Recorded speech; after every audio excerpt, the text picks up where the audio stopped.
প্রথমে এই পেঁয়াজগুলি কেটে নেব, তারপর কাঁচামরিচগুলি কেটে নিব, টমেটোগুলি ছোট ছোট করে পিস করে নিব, তেল দিয়ে দিব, পেঁয়াজ কুচি দিয়ে ভালোভাবে ভেজে নিব।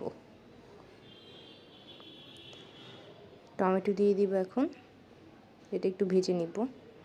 এরপর লবণ, আদা রসুন দিয়ে ভেজে নিব। এরপর চিংড়ি মাছ দিয়ে ভেজে নিব আর একটু ভালোভাবে। এরপর হলুদ গুঁড়ো, মরিচ গুঁড়ো, ধনিয়া গুঁড়া দিয়ে ভালোভাবে ভেজে নিব। এরপর সামান্য কিছুটা পানি দিয়ে দিব। এরপর এটার মতো কচুর গাঁটি দিয়ে দিব, দিয়ে ভালোভাবে নেড়ে চেড়ে দিব।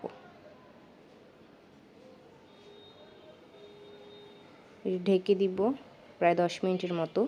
10 মিনিটের পর নাড়াচাড়া করে নামিয়ে নিয়ে পরিবেশন করলেই রেডি আমাদের কচুর গাঁটি ভুনা।